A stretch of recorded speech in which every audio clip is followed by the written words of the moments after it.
सर्व मंगल मांगले शिवे सर्वार्थ साधिके शरणे त्र्यंबके गौरी नारायणी नमोस्तुते। जय माँ भगवती, जय माँ दुर्गा।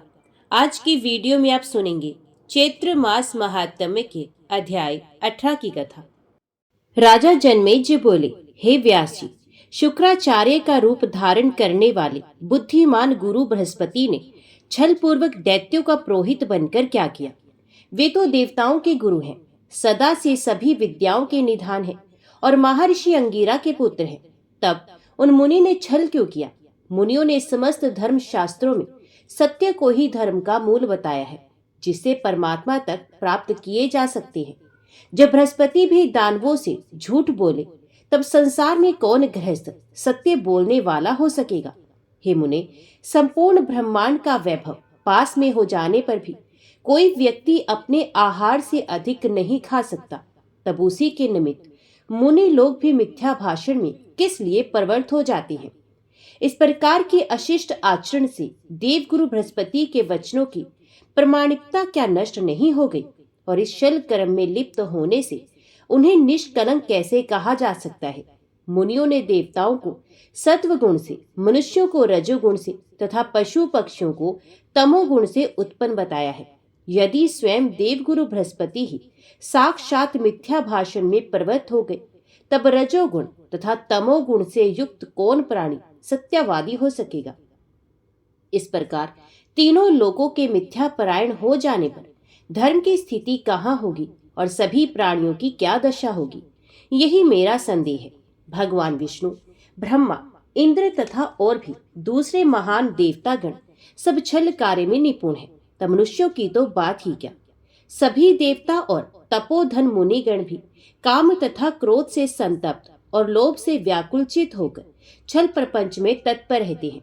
हे मानद, जब वशिष्ठ, वामदेव, विश्वामित्र और गुरु बृहस्पति ये लोग भी पाप कर्म में संलग्न हो गए, तब धर्म की क्या दशा होगी? इंद्र, अग्नि, चंद्रमा और ब्रह्मा तक काम के वशीभूत हो गए, तब हे मुने, आप ही बताएं कि इन भुवनों में शिष्टता कहाँ रह गई? हे पुण्यात्मा, जब वे सब देवता और मुनि लोग भी लोभ के वशीभूत हैं, तब उपदेश ग्रहण करने के विचार से किसका वचन प्रमाण माना जाए? व्यास जी बोले, हे राजन, चाहे विष्णु, ब्रह्मा, शिव, इंद्र और बृहस्पति ही क्यों ना हो, देहधारी तो विकारों से युक्त रहता ही है। ब्रह्मा, विष्णु और महेश तक आसक्ति से ग्रस्त है। हे राजन, आसक्त प्राणी कौन सा अनर्थ नहीं कर बैठता? आसक्ति से युक्त प्राणी भी चतुराई के कारण विरक्त की भांति दिखाई पड़ता है, किंतु संकट उपस्थित होने पर वह सत्व, रज, तम गुणों से आबद्ध हो जाता है। कोई भी कार्य बिना कारण के कैसे हो सकता है? ब्रह्मा आदि समस्त देवताओं के भी मूल कारण गुण ही है। उनके भी शरीर 25 तत्वों से बने हैं, इसमें संदेह नहीं। हे राजन, समय आ जाने पर वे भी मृत्यु को प्राप्त होते हैं, इसमें आपको संशय कैसा? यह पूर्ण रूप से स्पष्ट है कि दूसरों को उपदेश देने में सभी लोग शिष्ट बन जाते हैं, किंतु अपना कार्य पड़ने पर उस उपदेश का पूर्णत लोप हो जाता है। जो काम, क्रोध, लोभ, द्रोह, अहंकार और डाह आदि विकार है, उन्हें छोड़ने में कौन सा देहधारी प्राणी समर्थ हो सकता है? हे महाराज, ये संसार सदा से ही इसी प्रकार शुभाशुभ से युक्त कहा गया है, इसमें संदेह नहीं है। कभी भगवान विष्णु घोर तपस्या करते हैं, कभी वे ही सुरेश्वर अनेक प्रकार के यज्ञ करते हैं, कभी वे परमेश्वर विष्णु लक्ष्मी के प्रेम रस में सिक्त होकर उनके वशीभूत हो वैकुंठ में विहार करते हैं। वे करुणा सागर विष्णु कभी दानवों के साथ अत्यंत भीषण युद्ध करते हैं और उनके बाणों से आहत हो जाते हैं। उस युद्ध में वे कभी विजयी होते हैं और कभी देववश पराजित भी हो जाते हैं। इस प्रकार वे भी सुख तथा दुख से प्रभावित होते ही हैं, इसमें संदेह नहीं है। वे विश्वात्मा कभी योग निद्रा के वशीवृत्ति होकर शेष शैया पर शयन करते हैं और कभी सृष्टि काल आने पर योग माया से प्रेरित होकर जाग भी जाते हैं। ब्रह्मा, विष्णु, महेश और इंद्र आदि जो देवता तथा मुनिगण हैं, वे भी अपनी आयु के प्रमाण काल तक ही जीवित रहते हैं। हे राजन, अंत काल आने पर स्थावर, जंगम ये जगत भी विनष्ट हो जाता है, इसमें कभी भी कुछ भी संदेह नहीं करना चाहिए। हे भूपाल, अपनी आयु का अंत हो जाने पर ब्रह्मा, विष्णु, महेश, इंद्र आदि देवता भी विनष्ट हो जाते हैं और सृष्टि काल आने पर पुनः ये उत्पन्न भी हो जाते हैं। अतएव देहधारी प्राणी काम आदि भावों से ग्रस्त हो ही जाता है। हे राजन, इस विषय में आपको कभी भी विस्मय नहीं करना चाहिए। हे राजन, ये संसार तो काम क्रोध आदि से ओतप्रोत है। इनसे पूर्णतः मुक्त तथा परम तत्व को जानने वाला पुरुष दुर्लभ है। जो इस संसार में काम क्रोध आदि विकारों से डरता है, वे विवाह नहीं करता। वे समस्त प्रकार की आसक्तियों से मुक्त होकर निर्भीकता पूर्वक चलता है। इसके विपरीत संसार से आबद्ध रहने के कारण ही बृहस्पति की पत्नी को चंद्रमा ने रख लिया था और देवगुरु बृहस्पति ने अपने छोटे भाई की पत्नी को अपना लिया था। इस प्रकार इस संसार चक्र में राग लोभ आदि से जकड़ा हुआ मनुष्य गृहस्थी में आसक्त रहकर भला मुक्त कैसे हो सकता है। अतः पूर्ण प्रयत्न के साथ संसार में आसक्ति का त्याग करके सच्चिदानंद स्वरूपिणी भगवती महेश्वरी की आराधना करनी चाहिए।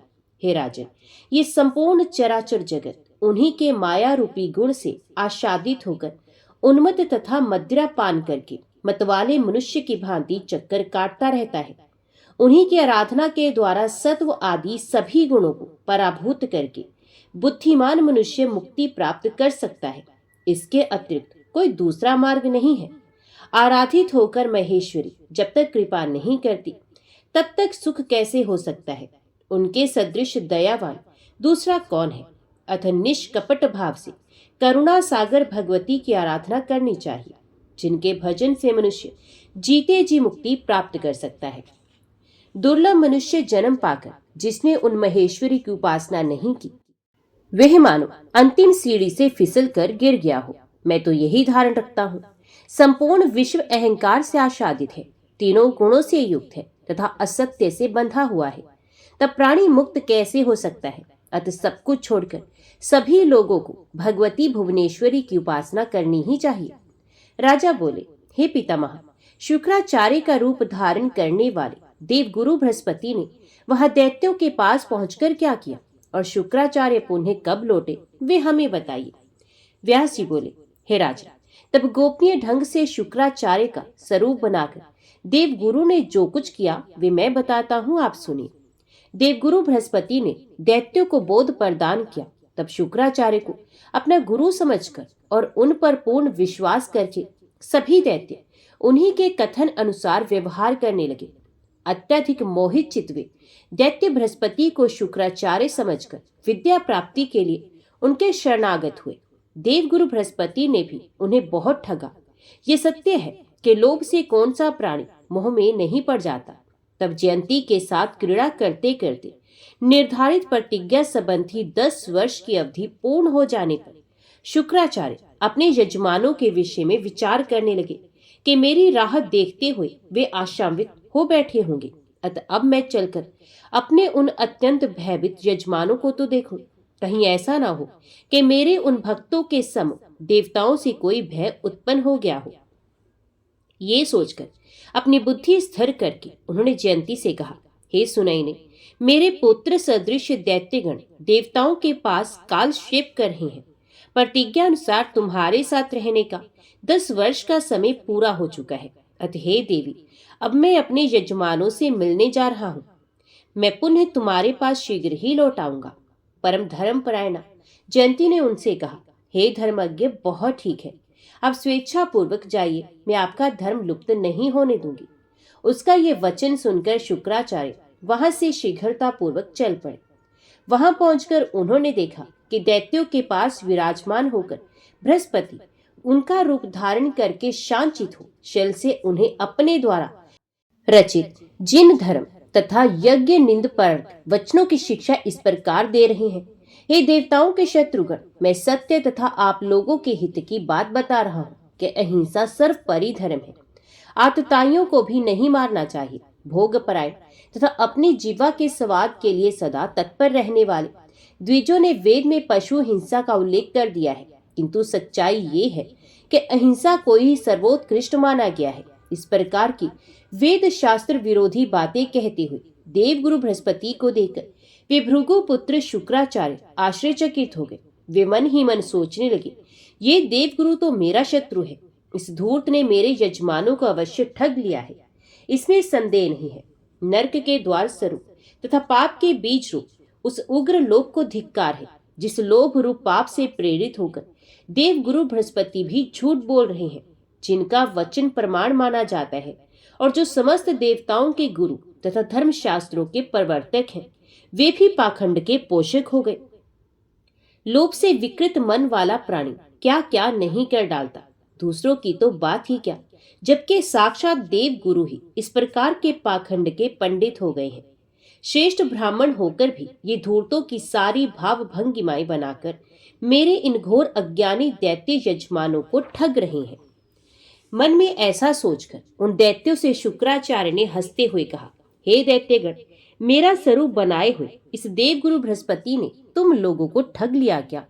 शुक्राचार्य मैं हूं और ये तो देवताओं का कार्य सिद्ध करने वाले देवगुरु बृहस्पति हैं। हे मेरे यजमानों, इन्होंने तुम सबको अवश्य ठग लिया है, इसमें संदेह नहीं है।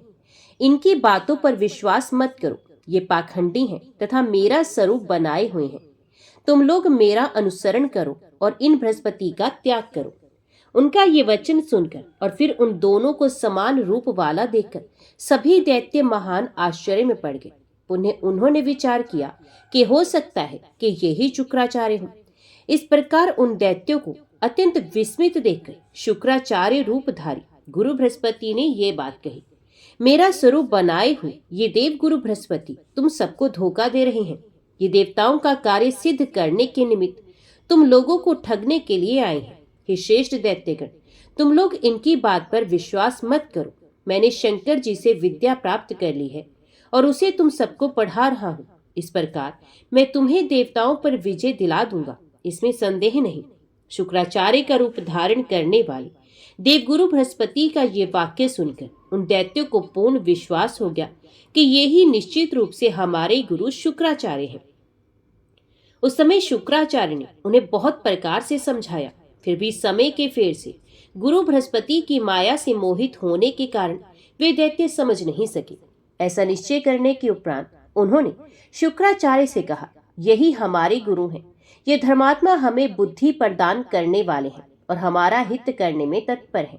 इन शुक्राचार्य जी ने हमें निरंतर 10 वर्ष तक शिक्षा दी है। तुम चले जाओ, तुम धूर्त जान पड़ते हो, तुम हमारे गुरु बिल्कुल नहीं हो सकते। ऐसा कहकर उन मूर्ख दैत्यों ने शुक्राचार्य को बार बार फटकारा और बृहस्पति को प्रेम पूर्वक प्रणाम तथा अभिवादन करके उन्हें भी अपना गुरु स्वीकार किया। देवगुरु बृहस्पति ने इन दैत्यों को पूर्ण रूप से सिखा पढ़ा दिया था तथा इन्हें खूब ठगा है, ऐसा मानकर और इन्हें गुरु बृहस्पति ने तन्मय देखकर शुक्राचार्य बहुत कुपित हुए और उन्होंने शाप दे दिया कि मेरे बार बार समझाने पर भी तुम लोगों ने मेरी बात नहीं मानी, इसलिए नष्ट बुद्धि वाले तुम सब पराभव को प्राप्त होगे। तुम लोग थोड़े ही समय में मेरे तिरस्कार का फल पाओगे, तब इनका सारा कपट उन सबको मालूम पड़ जाएगा।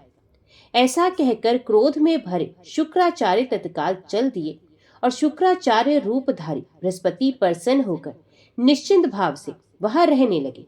तदंतर शुक्राचार्य के द्वारा उन दैत्यों को शापित हुआ जानकर गुरु बृहस्पति तत्काल उन्हें छोड़कर अपना रूप धारण कर वहां से चल पड़े। उन्होंने जाकर इंद्र से कहा, मैंने आपका संपूर्ण कार्य भली भांति बना दिया है। शुक्राचार्य ने उन दैत्यों को शाप दे दिया और बाद में मैंने भी उनका त्याग कर दिया। अब मैंने उन्हें पूर्ण रूप से असहाय बना दिया है। अतः हे श्रेष्ठ देवतागण, आप लोग युद्ध के लिए अब उद्योग करें। हे महाभाग, मैंने उन दैत्यों को शाप से दग्ध कर दिया है। गुरु बृहस्पति का ये वचन सुनकर इंद्र बहुत आनंदित हुए और सभी देवता भी हर्षित हो उठे। तत्पश्चात गुरु बृहस्पति की पूजा करके वे युद्ध के लिए मंत्रणा करने लगे। आपस में भली भांति सोच विचार करके सभी देवता एक साथ मिलकर दानवों से लड़ने के लिए वहां से निकल पड़े। उधर महाबली देवताओं को युद्ध की तैयारी करके आक्रमण के लिए उद्यत तथा शुक्राचार्य रूपधारी गुरु बृहस्पति को अंतर्हित जान करके दैत्यगण बहुत चिंतित हुए। अब उन देव गुरु की माया से मोहित वे दैत्य आपस में कहने लगे कि वे गुरु शुक्राचार्य कुपित मन होकर यहाँ से चले गए, अतः हमें उन महात्मा को भली भांति मनाना चाहिए। वे पापी और कपटकारी में अत्यंत प्रवीण देवगुरु हमें ठगकर चला गया। अपने भाई की पत्नी के साथ अनाचार करने वाला वे भीतर से कलुषित है तथा ऊपर से पवित्र प्रतीत होता है। अब हम क्या करें और कहाँ जाएं? अत्यंत कुपित गुरु शुक्राचार्य को अपनी सहायता के लिए हम किस तरह हर्षित तथा प्रसन्नचित करें? ऐसा विचार करके वे सब एकजुट हुए। प्रहलाद को आगे करके भय से कांपते हुए वे दैत्य पुण्य भृगुपुत्र शुक्राचार्य के पास गए। वहां पहुंचकर उन्होंने मौन धारण किए हुए उन मुनि के चरणों में प्रणाम किया। तब क्रोध से लाल नेत्रों वाले शुक्राचार्य उनसे कहने लगे, हे यजमानों, मैंने तुम लोगों को बहुत समझाया, किंतु देव गुरु की माया से व्ययामुग्ध रहने के कारण तुम लोगों ने मेरा उचित हितकर और निष्कपट वचन नहीं माना। उस समय उनके वशवर्ती हुए तुम सबने मेरी अवहेलना की। मद से उन्मत्त रहने वाले तुम सबको मेरे अपमान करने का फल अवश्य मिल जाएगा। तुम लोगों का सर्वस्व छिन गया। अब तुम लोग वहीं पर चले जाओ जहां वे कपटी शली और देवताओं का कार्य सिद्ध करने वाला बृहस्पति विद्यमान है। मैं उसकी तरह वंचक नहीं हूं। इस प्रकार संदेह युक्त वाणी में बोलते हुए शुक्राचार्य के दोनों पैर पकड़कर प्रहलाद उनसे कहने लगे, हे भार्गव, हे सर्वज्ञ, अत्यंत दुखी होकर आज पास आए हुए अपने पुत्र तुल्य तथा हितचिंतक हम यजमानों का आप त्याग न करें। मंत्र प्राप्ति के लिए आपके चले जाने पर उस कपटी तथा दुष्ट आत्मा बृहस्पति ने आपकी वेशभूषा तथा मधुर वाणी के द्वारा हम लोगों को खूब ठगा। शांति संपन्न व्यक्ति किसी के द्वारा अनजाने में किए गए अपराध से कुपित नहीं होता। आप तो सर्वज्ञ हैं, अतः जानते ही हैं कि हम लोगों का चित्त सदा आप में ही अनुरक्त रहता है। अतः महामते, अपने तपोबल से हम लोगों का भाव जानकर अब क्रोध का त्याग कर दीजिए, क्योंकि सभी मुनिगण कहा करते हैं कि साधु पुरुषों का क्रोध क्षण भर के लिए ही होता है। जल स्वभाव से शीतल होता है, किंतु अग्नि और धूप के संपर्क से वे गर्म हो जाता है। वही जल आग तथा धूप का संयोग दूर होते ही पुनः शीतलता प्राप्त कर लेता है। क्रोध चांडाल रूप होता है। बुद्धिमान लोगों को इसका पूर्ण रूप से त्याग कर देना चाहिए। अतः हे सुव्रत, क्रोध छोड़कर आप हम पर प्रसन्न हो जाइए। हे महाभाग, यदि आप क्रोध का त्याग नहीं करते बल्कि अत्यंत दुखित हम लोगों का ही त्याग कर देते हैं, तो आपसे परित्यक्त होकर हम सब रसातल में चले जाएंगे। प्रहलाद का वचन सुनकर शुक्राचार्य ज्ञान दृष्टि से सब कुछ देख करके प्रसन्नचित हो उनसे हंसते हुए कहने लगे, हे दानवों, तुम लोगों को अब ना तो डरना है ना रसातल में ही जाना है। मैं अपने अचूक मंत्रों से तुम सब यजमानों की निश्चय ही रक्षा करूंगा। हे धर्मज्ञों, पूर्व काल में मैंने ब्रह्मा जी से जो सुना है विहित कर सत्य तथा अट्टल बात मैं तुम लोगों को बता रहा हूँ। मेरी वह बात सुनिए। निश्चित रूप से होने वाले शुभ या अशुभ घटनाएं होकर रहती है। धरातल पर कोई भी प्राणी प्रारब्ध को टाल पाने में समर्थ नहीं है। इसमें संदेह नहीं कि तुम लोग आज समय के फेर से क्षीण बल वाले हो गए हो। अत एक बार देवताओं से पराजित होकर तुम लोगों को पाताल में जाना ही पड़ेगा।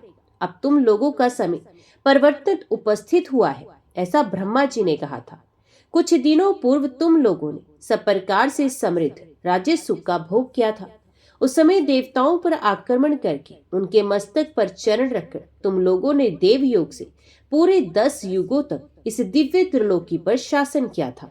अब आगे आने वाले सावर्णी मनवंतर में तुम्हें वे राज्य पुण्य प्राप्त होगा।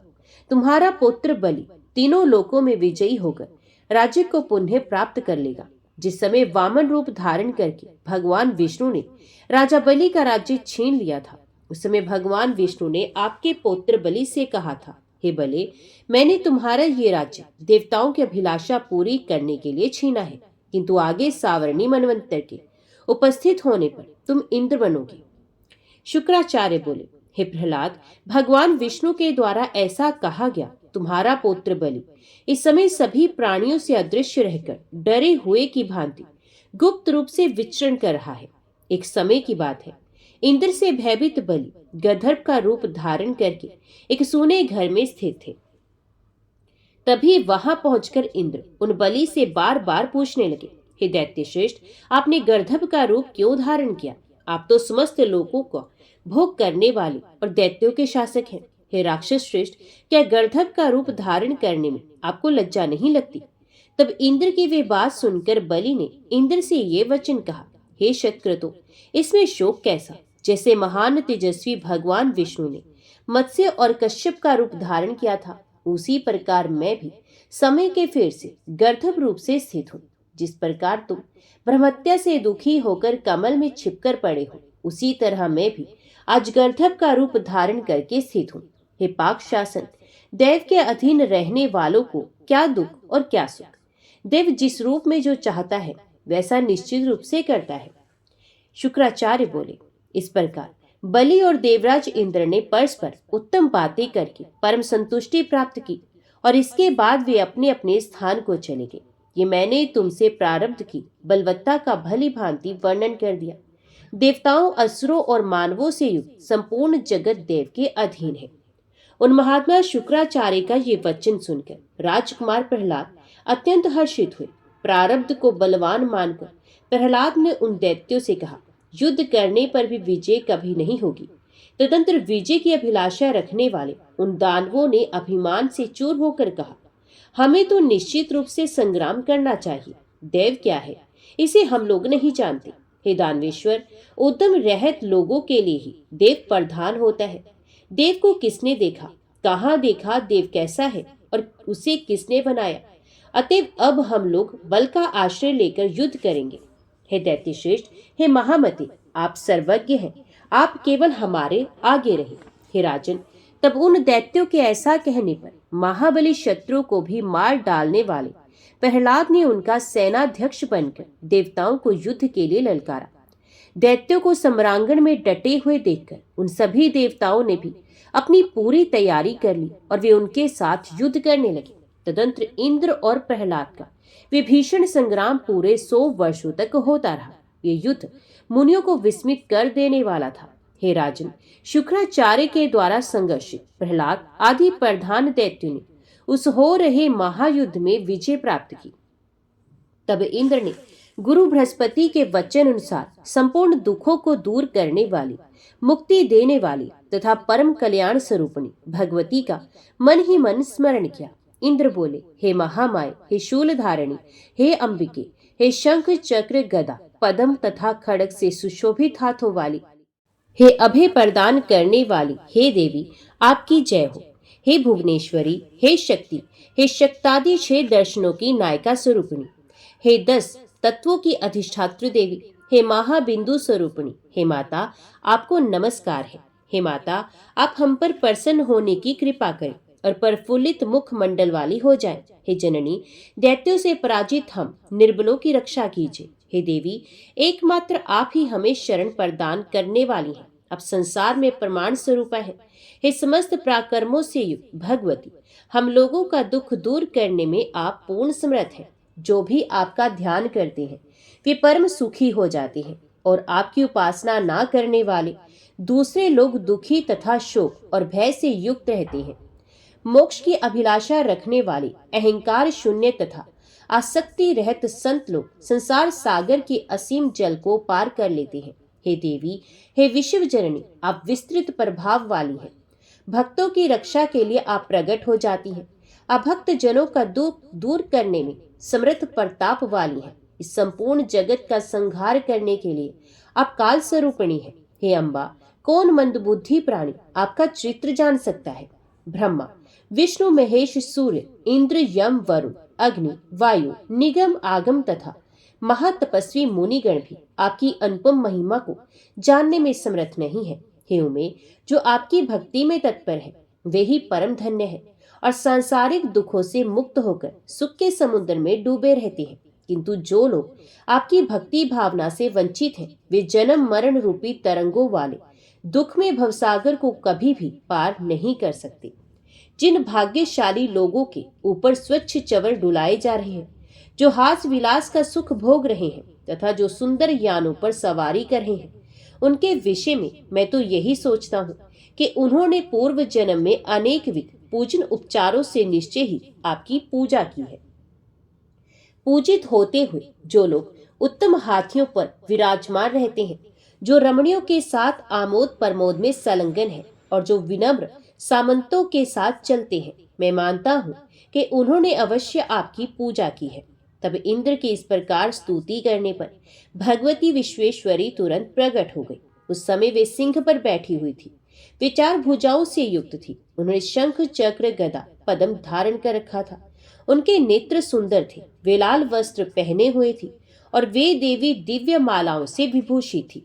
प्रसन्न मुखमंडल वाली भगवती ने उन देवताओं से कहा, हे देवताओं, आप लोग भय का त्याग कर दें। अब मैं आप लोगों का कल्याण अवश्य करूंगी। तब ऐसा कहकर सिंह पर सवार वे परम सुंदर भगवती तुरंत वहां चल पड़ी जहां अभिमानी दानव विद्यमान थे। प्रहलाद आदि सभी प्रमुख दानव भगवती को सामने स्थित देखकर भयभीत हो आपस में कहने लगे कि अब हमें क्या करना चाहिए। संभवत ये चंडिका भगवान नारायण से मिलकर यहाँ आई है। इसी ने महिषासुर का वध किया था तथा चंडमुंड का विनाश किया था, जिसने पूर्व काल में अपनी वक्र दृष्टि से मधु कैटभ का संहार कर डाला था। यही अंबिका हम सबको अवश्य मार डालेगी। इस प्रकार उन्हें चिंता से व्याकुल देखकर प्रहलाद ने उनसे कहा, हे श्रेष्ठ दानवों, इस समय हमें युद्ध नहीं करना चाहिए, बल्कि भागकर यहाँ से चले जाना चाहिए। तब भागने की चेष्टा करने वाले उन दैत्यों से नमुची ने कहा, हे जगन माता, भगवती कुपित होकर शस्त्रों से हम लोगों का संहार अवश्य कर देंगी। इसके बाद उसने प्रहलाद से कहा, हे महाभाग, आप ऐसा उपाय करें जिससे हम लोगों को दुख ना मिले। उन भगवती की स्तुति करके उनकी आज्ञा से हम लोग इसी क्षण पाताल के लिए प्रस्थान करें। प्रहलाद बोले, सृष्टि पालन और संहार करने वाली सभी प्राणियों की माता तथा भक्तों को अभय प्रदान करने वाली शक्ति स्वरूपा भगवती महामाया की मैं स्तुति करता हूँ। ऐसा कहकर परमार्थ वेता विष्णु भक्त प्रहलाद दोनों हाथ जोड़कर जगत जननी भगवती की स्तुति करने लगे, जिनमें ये संपूर्ण चराचर जगत माला में सर्प की भांति प्रतीत हो रहा है। सबकी अधिष्ठान स्वरूपा उन हेम मूर्ति धारिणी भगवती को नमस्कार है। ये स्थावर जंगम संपूर्ण विश्व आपसे ही उत्पन्न हुआ है। जो दूसरे करता है वे तो निमित्त मात्र है, क्योंकि वे भी आपके बनाए हुए हैं। हे देवी, आपको नमस्कार है। हे महामाया, आप सभी प्राणियों की जननी कही गई हैं। स्वयं आपके ही द्वारा बनाए गए देवताओं और दैत्यों में आपका ये कैसा भेदभाव। पुत्र अच्छे हों अथवा बुरे, उनमें माता का कैसा भेदभाव, उसी प्रकार देवताओं और हम दैत्यों में आपको इस समय भेदभाव नहीं करना चाहिए। हे माता, दानव चाहे जिस किसी भी प्रकार के हों, किंतु वे आपके ही पुत्र हैं, क्योंकि आप पुराणों में विश्व जननी बताई गई हैं। वे देवता भी तो निश्चित रूप से वैसे ही स्वार्थी हैं जैसे हम दैत्यगण। देवताओं और दैत्यों में अंतर नहीं, ये भेद केवल मोहजनित है। जैसे हम लोग धन स्त्री आदि के भोगों में दिन रात आसक्त रहते हैं, वैसे ही देवता भी तो विषय भोगों में लीन रहते हैं। अतः हे देवेश्वरी, असुरों और देवताओं में भेद कैसा? वे भी कश्यप जी की संतान हैं और हम भी उन्हीं कश्यप जी से उत्पन्न हुए हैं। हे माता, ऐसी स्थिति में हमारे प्रति आपके मन में ये विरोध भाव कैसे उत्पन्न हो गया? हे माता, जब सबकी उत्पत्ति में आप ही मूल कारण है, तो इस प्रकार भेद करना आपके लिए उचित नहीं है। देवताओं तथा हम दैत्यों में आपका समान व्यवहार रखना चाहिए। गुणों में संबंध होने के कारण ही संपूर्ण देवता तथा दैत्य उत्पन्न हुए हैं। तब गुणों से युक्त केवल वे देहधारी देवता ही आपके प्रिय क्यों हैं? काम, क्रोध और लोभ सभी प्राणियों के भीतर सदा विद्यमान रहते हैं। अत कौन व्यक्ति विरोध भाव से शून्य रह सकता है? मैं तो समझता हूँ कि अपने विनोद के लिए आपने ही युद्ध देखने की इच्छा से निश्चय ही हम दैत्यों तथा देवताओं के बीच भेद उत्पन्न करके परस्पर ये विरोध भाव पैदा कर दिया है। अन्यथा हे देवी, भाइयों में परस्पर विरोध कैसा? हे चामुंडे, यदि आप दैत्यों तथा देवताओं में कलह देखना ना चाहती तो ये विरोध भाव नहीं होता। हे धर्मज्ञ, मैं धर्म को जानता हूँ और इंद्र को भी भली भांति जानता हूँ। तथापि हे देवी, भोग के लिए हम लोगों के बीच कलह सदा से होता रहता है। हे अंबिके, आपके अतिरिक्त संसार में कोई भी एक शासक नहीं है। कौन बुद्धिमान प्राणी किसी लोभी की बात पर विश्वास करेगा? किसी समय की बात है, देवताओं और असुरों ने मिलकर इस समुद्र का मंथन किया, किंतु विष्णु ने अमृत रत्न के विभाजन में छल पूर्वक देवताओं और असुरों में भेदभाव किया। आपने पालन कारण के लिए विष्णु को जगत गुरु बनाया है, किंतु उन्होंने लोभवश दिव्य सुंदरी लक्ष्मी को स्वयं अपना लिया। उसी प्रकार विष्णु की ही इच्छा से इंद्र ने ऐरावत हाथी, पारिजात, कामधेनु तथा उच्च श्रवा घोड़े को ले लिया तथा अन्य देवताओं ने शेष सब कुछ ग्रहण कर लिया। इस प्रकार का अन्याय करके देवता साधु बन गए। यदि आप धर्म का लक्षण देखें तो उससे ज्ञात हो जाएगा कि देवता निश्चित रूप से अन्यायी है। महाअभिमानी विष्णु ने ऐसे अन्यायी देवताओं को उच्च स्थानों पर प्रतिष्ठित किया। इसके विपरीत दैत्यगण पराभूत हुए। अब आप ही धर्म का लक्षण देख लीजिए। धर्म कहाँ है, धर्म का स्वरूप कैसा है, कैसा कार्य हुआ और साधुता कहाँ है। अब मैं किसके आगे अपनी बात कहूँ। मीमांसिक मत तो प्रसिद्ध है ही। मीमांसक निरीश्वर वाद का समर्थन करते हैं। न्यायिक विद्वान युक्तिवाद के ज्ञाता और वैदिक विद्वान विधि के ज्ञाता कहे गए।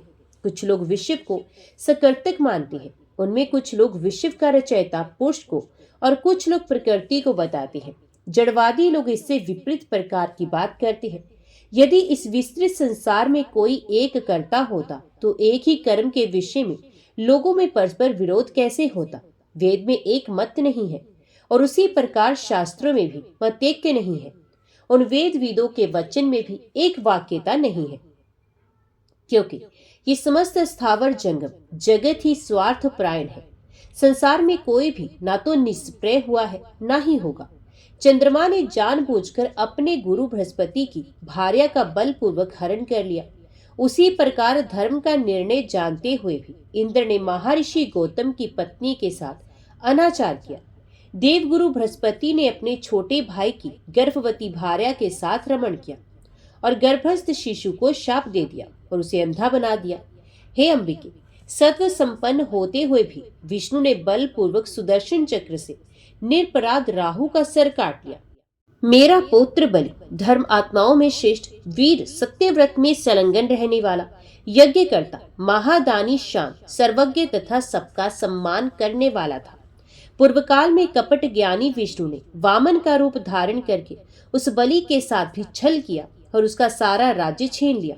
फिर भी विद्वान लोग देवताओं को धर्मनिष्ठ कहते हैं और चाटुकारितापूर्ण वचन बोलते हैं कि वे धर्मवादी होने के कारण ही देवता विजय को प्राप्त हुए। हे जगत जननी, ये सब सोच समझकर आप जैसा चाहें वैसा करें। सभी दानव आपकी शरण में हैं। अब आप उनका संहार करें अथवा उनकी रक्षा करें। श्रीदेवी बोली, हे दानवों, तुम सब लोग पाताल चले जाओ और वहां पर निर्भय तथा शोक रहित होकर इच्छा अनुसार निवास करो। अभी तुम लोगों को समय की प्रतीक्षा करनी चाहिए। वे काल ही अच्छे या बुरे कार्य में कारण बनता है। परम संतोषी लोगों को सभी जगह सदा सुख ही सुख है, किंतु लोभ युक्त मन वाले लोगों को तीनों लोकों का राज्य मिल जाने पर भी सुख नहीं प्राप्त होता। सतयुग में भी नानाविध भोगों के रहते प्रबल कामना वाले लोगों का सुख कभी पूरा नहीं हुआ। अतः सभी दैत्य मेरी आज्ञा मानकर इस पृथ्वी को छोड़कर अभी पाताल में चले जाएं और वहां निष्पाप होकर रहे। भगवती का ये वचन सुनकर सभी दानवों ने ठीक है ऐसा कहकर उन्हें प्रणाम किया और उनकी शक्ति से रक्षित होकर वे वहां से चल पड़े। तत्पश्चात भगवती अंतर्ध्यान हो गई और देवता अपने अपने लोक को चले गए। उस समय सभी देवता तथा दानव वैर भाव छोड़कर रहने लगे। जो मनुष्य इस संपूर्ण कथानक को सुनता अथवा कहता है वे सभी दुखों से मुक्त होकर परम पद प्राप्त कर लेता है। राजा जनमेजय बोले, हे मुनिश्रेष्ठ, हे विभो, अद्भुत चरित्र वाले भगवान विष्णु ने भृगु के शाप से किस मनवंतर में किस प्रकार अवतार ग्रहण किए। हे धर्मज्ञ, हे ब्राह्मण, श्रवण करने पर समस्त सुख सुलभ कराने वाली तथा पापों का नाश कर देने वाली भगवान विष्णु की अवतार कथा का विस्तार से वर्णन कीजिए। व्यास जी बोले, हे राजन, हे नराधिप, जिस मनवंतर तथा जिस युग में जैसे जैसे भगवान विष्णु के अवतार हुए हैं उन अवतारों को मैं बता रहा हूँ, आप सुनिए। हे नृप, भगवान नारायण ने जिस रूप से जो कार्य किया ये सब मैं आपको इस समय संक्षेप में बताता हूँ। चाक्षुष मनवंतर में साक्षात विष्णु का धर्म अवतार हुआ था। उस समय वे धर्म पुत्र होकर नर नारायण नाम से धरातल पर विख्यात हुए। इस वैवस्वत मनवंतर के दूसरे चतुर्युग में भगवान का दत्तात्रेय अवतार हुआ। वे भगवान श्री हरि महर्षि अत्रि के पुत्र रूप में अवतीर्ण हुए। उन अत्रि मुनि की भार्या अनुसुईया की प्रार्थना पर ब्रह्मा, विष्णु तथा महेश, ये तीनों महान देवता उनके पुत्र रूप में उत्पन्न हुए थे।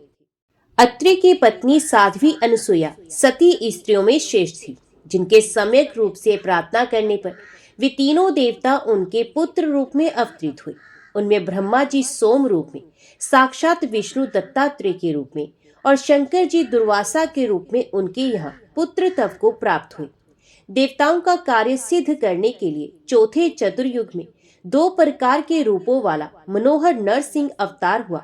भगवान श्री विष्णु ने उस समय हिरण्यकशिपु का सम्यक वध करने के लिए ही देवताओं को भी चकित कर देने वाला नरसिंह रूप धारण किया था। भगवान विष्णु ने दैत्यराज बलि का शमन करने के उद्देश्य से उत्तम त्रेता युग में कश्यप मुनि के यहाँ वामन रूप से अवतार धारण किया था। उन वामन रूपधारी विष्णु ने यज्ञ में राजा बलि को छलकर उनका राज्य हर लिया और उन्हें पाताल में स्थापित कर दिया। 19वें चतुर्युग के त्रेता नामक युग में भगवान विष्णु महर्षि जमदग्नि के परशुराम नामक महाबली पुत्र के रूप में उत्पन्न हुए। क्षत्रियों का नाश कर डालने वाले उन प्रतापी, सत्यवादी तथा जितेंद्रिय परशुराम ने संपूर्ण पृथ्वी क्षत्रियों से छीनकर महात्मा कश्यप को दे दी थी। हे राजेंद्र, मैंने अद्भुत कर्म वाले भगवान विष्णु के पापनाशक परशुराम नामक अवतार का यह वर्णन कर दिया। भगवान विष्णु ने त्रेता युग में रघु के वंश में दशरथ पुत्र राम के रूप में अवतार धारण किया था। इसी प्रकार 28वें द्वापर युग में साक्षात नर तथा नारायण के अंश से कल्याणप्रद तथा महाबली अर्जुन और श्री कृष्ण पृथ्वी तल पर अवतीर्ण हुए। श्री कृष्ण तथा अर्जुन ने पृथ्वी का भार उतारने के लिए ही भूमंडल पर अवतार लिया और कुरुक्षेत्र में अत्यंत भयंकर महायुद्ध किया। हे राजन, इस प्रकार प्रकृति के आदेश अनुसार युग युग में भगवान विष्णु के अनेक अवतार हुआ करती हैं। ये संपूर्ण त्रिलोकी प्रकृति के अधीन रहती है। ये भगवती प्रकृति जैसे चाहती है वैसे ही जगत को निरंतर नचाया करती है। परम पुरुष की प्रसन्नता के लिए ही वे समस्त संसार की रचना करती हैं। प्राचीन काल में इस चराचर जगत का सृजन करके सबके आदि रूप सर्वत्र गमन करने वाले दुर्गय, महान, अविनाशी, स्वतंत्र, निराकार, निस्प्रह और परात्पर वे भगवान, जिन माया रूपिणी भगवती के संयोग से उपाधि रूप में ब्रह्मा, विष्णु, महेश 3 प्रकार के प्रतीत होते हैं, वे ही परा प्रकृति है। उत्पत्ति और काल के योग से ही वे कल्याण में प्रकृति उस परमात्मा से भिन्न भासती है। सबका मनोरथ पूर्ण करने वाली वे प्रकृति ही विश्व की रचना करती हैं, सम्यक रूप से पालन करती हैं और कल्प के अंत में संहार भी कर देती हैं। इस प्रकार वे विश्व मोहिनी भगवती प्रकृति ही 3 रूपों में विराजमान रहती हैं। उन्हीं से संयुक्त होकर ब्रह्मा ने जगत की सृष्टि की है। उन्हीं से संबंध होकर विष्णु पालन करते हैं और उन्हीं के साथ मिलकर कल्याणकारी रुद्र संहार करते हैं। पूर्व काल में भगवती परा प्रकृति ने ही ककुत्स वंशी नृपश्रेष्ठ को उत्पन्न करके दानवों को पराजित करने के लिए उन्हें कहीं पर स्थापित कर दिया। इस प्रकार इस संसार में सभी प्राणी विधि के नियमों में बंधकर सदा सुख तथा दुख से युक्त रहते हैं। जय मां भगवती, जय मां दुर्गा। आगे की कथा हम अगले अध्याय में सुनेंगे।